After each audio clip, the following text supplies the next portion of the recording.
Frequency Podcast Network. Stories that matter, podcasts that resonate. Not a single student in Alberta has gone to class this week.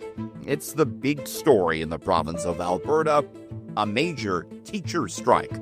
The head of the union representing teachers says they're looking for, among other things, an increase in funding. This strike is not just about wages. This strike is about the state of public education in Alberta. But Alberta Premier Danielle Smith contends she's made a good offer already to the teachers' union. What we put on the table would make teachers the highest paid in Western Canada, particularly after provincial taxes, because we've got such a great tax advantage.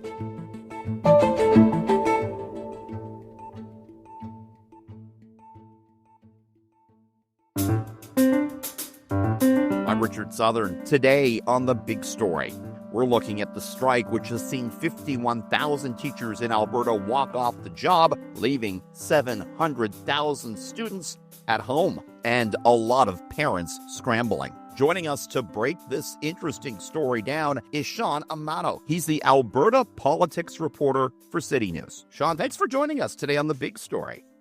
Thank you for having me.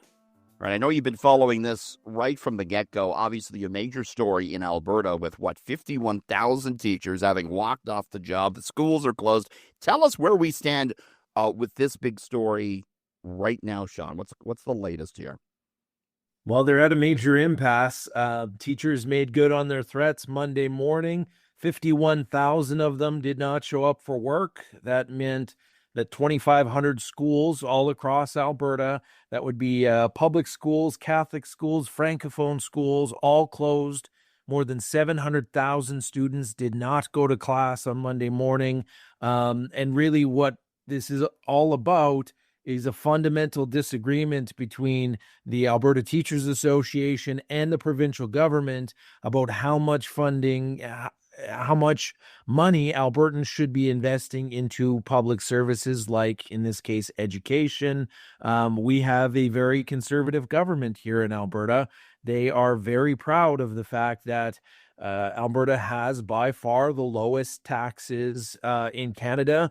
Alberta's budget every year has a chart in it about how many billions more Alberta could have in provincial coffers if they were to have the same tax regime as other provinces across Canada. I believe it's at least 20 billion more each year they could raise if they had even the second highest, or the second lowest, taxes in Canada. The ATA, on the other hand, is saying, okay, yeah, it's great that we have low taxes in Alberta, but we also have the lowest per capita funding in the country for public education. They say that needs to end, that needs to stop, and that really is the fundamental disagreement that we have going on here. So is it just more funding that the union wants, or are they also looking for higher teacher salaries, Sean? I think they want everything. To be honest with you, the president of the ATA was talking today about generational change. He said they don't want to, accept a deal and then be back in the same position 5 or 10 years with class sizes that are way too big and funding that is, again, lagging behind the rest of Canada. So, yes, they want more money. They recently, 90% of them voted to reject a 12% increase over 4 years. That included 4,500 new teachers and educational assistants. So the province is willing to give more, but the ATA is saying that's not enough. The province also has acknowledged recently growth pressures, they're calling it. Thousands and thousands of more people are coming to Alberta, not only from across Canada, but also internationally are coming here. That means that Alberta schools are bursting at the seams. Last year, the province announced they're going to spend $8.6 billion to hurry up and build a whole lot more schools across Alberta. So essentially what you have is you have class sizes that are ballooning across the province. There are way too many kids. There are not enough desks. There are not enough teachers. And the ATA basically is saying that they want to hit a home run here and they want to try to solve a bunch of these issues that have been chronic underfunding, as they say. And the province, the premier on Monday in Montreal basically said, our offer is pretty good and we're pretty close to making a deal here. But that's not what the ATA is saying. The ATA wants generational, foundational changes in how education is done in Alberta, and I don't think the government is going to be quick to give that to them. It seems like there's a big impasse here between the union and the government. Well, it depends who you listen to. I mean, the premier is saying, no, we're close. There's a good deal on the table. Please take this deal and let's get back to work. The union is saying, no, we're not going to accept that. We want major changes in how things are done. So, I mean, there could be, some puffing of the chest on the part of the association, the union. So it's not really clear how far off they are. This could take a while. Do we know what the specific demands are of the union? Like, what are the salary demands or the increased school funding? Have they been specific about that? No, they haven't. I mean, they say that they don't want to negotiate in front of the media. They don't want to bargain through reporters. They want to do that with the province. Again, the province has put more money on the table. They've put more hiring positions on the table. The union says that's not enough. They say that it's not just about money on their part. They say that they are concerned. They say that there's a crisis in Alberta education because of underfunding, not enough resources, not enough teachers, not enough desks, all of these things. So to hear the province tell it, it's a few percentage points of a wage and they can get back to work. To hear the union tell it, no, they want a major rebuild of education in Alberta. Not sure who's going to get their way here, but Alberta parents and students, meanwhile, are caught in the middle of this. Right. So, I mean, what are the chances we could see back to work legislation from the government on this? That was something that was talked about Monday with the ATA. They say that they have to prepare for that. They have to be ready for that.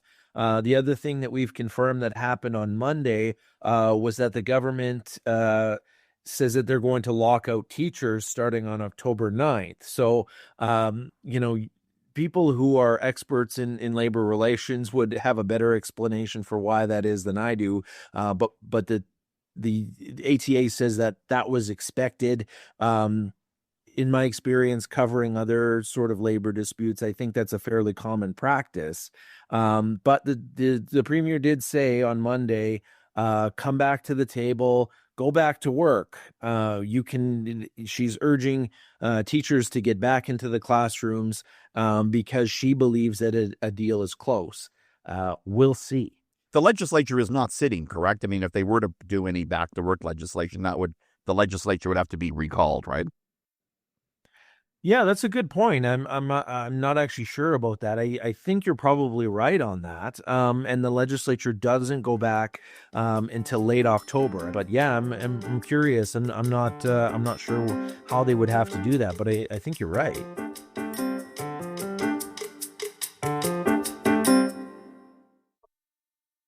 Sean, you've been talking, I know, to the union, to the government, and to parents as well on this. So who's winning the battle of public opinion with this big teacher strike in Alberta, do you think? I think it's the teachers. The teachers had thousands of people. Obviously, some of them were teachers, others were members of the public. The teachers had thousands of people at rallies in Edmonton and Calgary on Sunday. One of the biggest rallies I've ever seen in Edmonton, and I've been covering news here for 20 years. So there are a lot of people that are lining up in support of teachers. I was on White Avenue, one of our popular entertainment districts, in Edmonton Monday and asking people on the streets. And a lot of people said, you know what, the teachers, they work hard. They don't have enough resources. They don't make enough money. I think a lot of people in the public can relate to rising inflation and lagging wages. So at this point, it seems like The teachers do have a lot of support. The other interesting dynamic in Alberta all the time is that what people in left-leaning areas like Edmonton and parts of Calgary think are a lot different than what right-leaning folks in rural Alberta think. So I would guarantee you that in a left-leaning area like White Avenue, people would think differently than in right-leaning rural areas of Alberta. That, of course, is the UCP's base.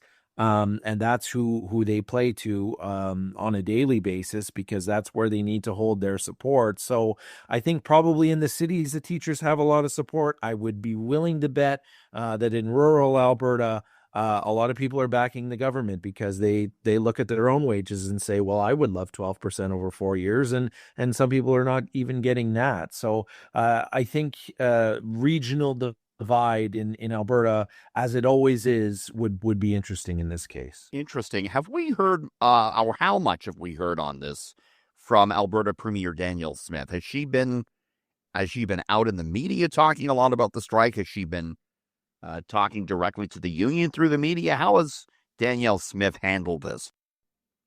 Yeah, she has done some negotiating through the media. It's been less about her, calling press conferences based on teachers. I don't believe she's done a whole lot of that. Really, what she does is she holds press conferences on other things that the government wants to talk about.